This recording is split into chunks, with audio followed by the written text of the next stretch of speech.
Hey guys, this is Cody Jones with Jangus Genetics LLC. I'm just out here checking the cows today and continuing on with a book series, books that have really made an impact on my life. For the most part, this one's going to be a farming and ranching book, and it's written by a guy that I have a lot of respect for. I took a class with him right after reading this book. I watch him on YouTube, and he's a nice guy. I've met him a few times, and really enjoy his content. I'm sure you've read him or heard about him. If you enjoy the ranching, rotational grazing type stuff, regenerative agriculture, and that is Mr. Judy. And this was the first book I read. I've read all of them, I think, except for he just came out with a new one. And I think it's based on small farms. I see a lot of content out there for really small farms, but I don't see a lot of content for farms that are growing. And that's kind of the niche I really want to fill. I want to talk to my customers too, but I think as far as content goes, people that are trying to grow from really small farms and build those regenerative agricultural systems, I think we need to support those people. I think those are the people that need the most help, and I'm probably in that category. So one of the things I wanted to do is help use this channel to help people who want to improve our soil, improve our ecosystem, and make a living doing it for the next generation. And I think Judy is an inspiration to a lot of us that are trying to do that. And this book is No Risk Ranching, Custom Grazing on Leased Land. Like I said, this is one of the first books I read when I came back from Ghana, and it was a book that is very interesting. He does a great job of explaining all the parts of it. I don't know if he emphasized it. It's been a long time since I've read it. I don't know if he emphasized in here as much as finding the right people.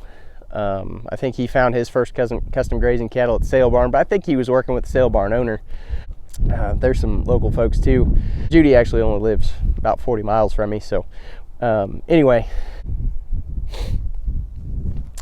I was blessed when I a few years ago, 2021, I had a friend that had been to church with us a few times. He was part of the men's group with me, and he called me. He said, "Hey,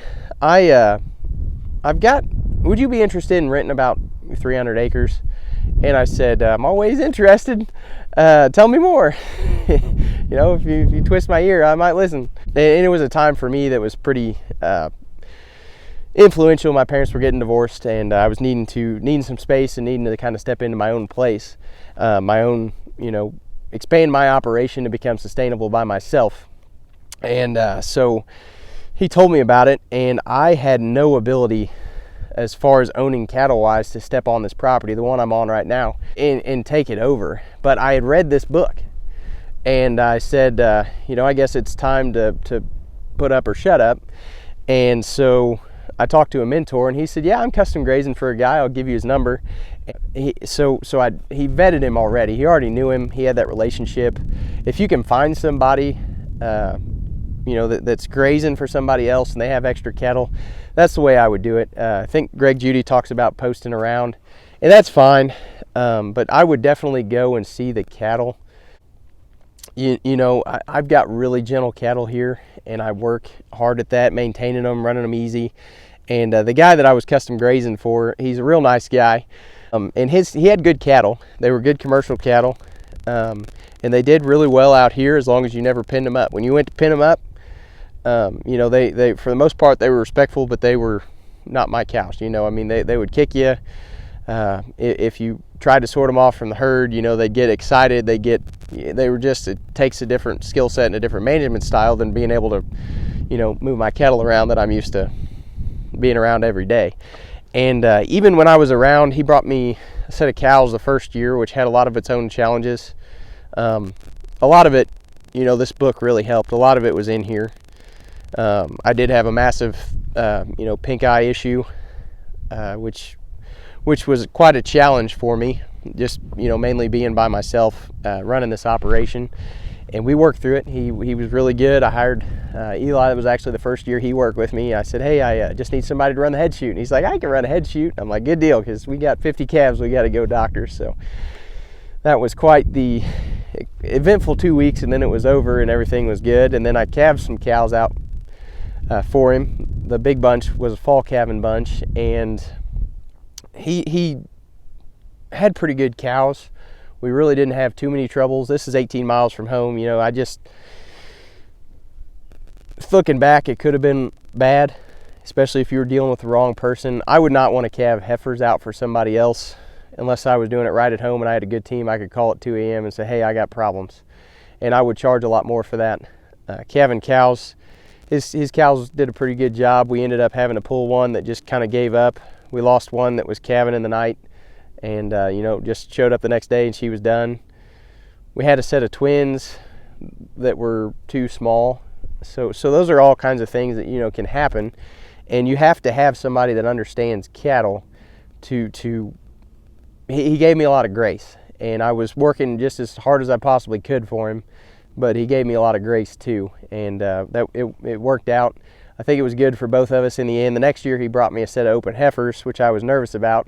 But Dad had warned me really hard not to take any open heifers. In this location, we're blessed not to have any other cattle real close for the most part. And so they all stayed on the farm. Didn't have any issues. It was a great year. Brought them back the next year after they got bred that winter, and we ran them again last year, and that worked really well. So there were some things, you know, we were blessed. There were some issues that could have happened that didn't happen, but really, really taught me the value of communication. And it hurt me more to lose one of his animals than it ever has hurt me to lose one of mine. And it hurts me to lose my cattle or my sheep or something, but I just hated to make that call. And that's, you know, if I was gonna let somebody custom graze my cattle, that's the way I'd want them to think about it too. I would check his cattle first and make sure everything was good. And I checked them every day, pretty much through the summer. And I lost one on vacation. I don't know what happened to her. I don't know if she ate something that wasn't right or whatever. My landlord actually was checking them for me. I was gone for like 3 days and I hadn't taken a vacation in like 3 years. I'm like, the wife wants to go to Florida for 3 days. And we lost a cow. So I had to call Jim the first time and tell him I lost one. I'm like, Jim, I don't know what happened. She's already had a calf. I don't know. But he was really good to me. So again, just making sure I put that in the contract too, that this book, this contract in here is pretty much what I used. I just kind of went from there, and you know. So anyway, it was. There's a lot of things to think about before you bring on somebody else's stock, but it's got to work for everybody. It had to work for me. It had to work for the landowner, and it had to work for the cattle guy, and it worked. It worked for all of us. And I told both of them in the beginning. I said, look, it's got to work for everybody. It's not going to work for any of us. And we were blessed for those 3 years to make it happen. We may do it again in the future, but I'm growing my cattle, and my dad and uncle, I think I'm going to work with them a little bit more, maybe custom graze for them some this year too. So anyway, and that's the way that Judy went too. Greg Judy, he started with custom grazing. It gives a little bit of his backstory in here, and Comeback Farms I think is his next one. And it talks a little bit more about his backstory too, and that's valuable to understand why somebody thinks that way and what their process they're going through, because I've been to his farm 2 or 3 times and he's doing something a little different each time. One thing I'm really bad about is I wouldn't call it hero worship, but you know, especially early on when I didn't have as much experience, I would take whatever these guys said on a YouTube video as gold. And then I remember showing up at Greg's place, I'm like, hey, you're giving sheep mineral now?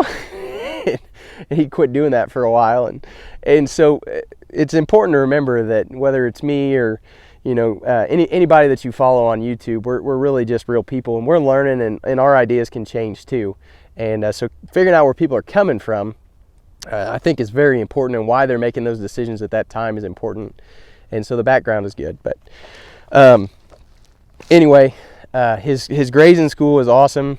I wouldn't have been able to step onto this farm and take it over if I hadn't been there and seen this process already. I was moving my cattle and learning the process, and I had a lot of confidence when I came in with these custom cows that I could do it, and I could handle them, because there was a lot of them. This is a big farm. It took a lot of cows to cover it, and I think we did a good job. So anyway, there was a few times where I called Jim, like, hey, you want to come look at them? They look different than mine. And they're about 3 frame scores bigger. And he said, no, they look great. And I'm like, good, I think they look great too, so let's keep going. But you know, so it's important, especially if you're going to bring in different breeds. I know Corrientes are popular now, and they look different than these little Angus cows I've got. So it's important to make sure you're in good communication with your landowner and the guy you're custom grazing for. I still haven't figured out what to call him. Your cattle owner, that sounds weird. Your cattle lord, that sounds weird. I don't know. The guy I'm custom grazing for is kind of where I usually end up. But anyway, it was an awesome experience. It gave me the ability to step on, take over this farm, pay the rent for it the first year, gain some experience, build some relationships. And then the second year, he brought those heifers on, and I was able to put some cows over here and basically get my grass for free, because I still paid the rent on it. And now I'm gonna try to step on and take over and do some different things back towards home with custom grazing some other cattle. So highly recommend this book. Super influential in my life. Check out Greg Judy on YouTube. I think it's Greg Judy, Regenerative Rancher. And if you have the interest or you're in the business, take his schools. I don't know who all's doing them with him now, but he's a wealth of knowledge, a really great individual, and love just hearing him and seeing what he's doing. And especially stepping onto this farm where they already had it set up for rotational grazing. I see videos every once in a while, like he's getting rid of all these little blue tanks. I'm like, yeah, I get it. They're actually just don't have enough capacity to handle large numbers of cattle, and he's trying to build larger herds, and I am too, because it takes less management. But these tire tanks, these work pretty good for cattle can come up. There's enough quantity of water. As long as they've got some pressure to them, they'll get filled back up, and the cattle don't get stressed on them as much. Now, in the heat of summer, if you got a lot of cows coming to them, it's not pressurized. You better watch out. But so I've seen. It's kind of cool to see some of the things I'm doing and know that somebody I watch lot's doing them too. So, yep, this book, highly recommend it. If you're interested in the multi-species thing, I think he goes into more depth on the sheep and the pigs and the chickens and his comeback farms. And I don't know that he's doing anything other than the sheep now, but he's a wealth of knowledge. He's done it, and it's pretty interesting too. So I recommend all his books. Recommend everything Greg Judy. I appreciate him and everything he does. But guys, check him out. If you like this video and you like this kind of content, let me know. I'll make some more videos like it. Some other books that I've read, I can talk about comeback farms a little too and my experiences with them. But like, subscribe, and follow for more. We appreciate you. And you guys have a Merry Christmas.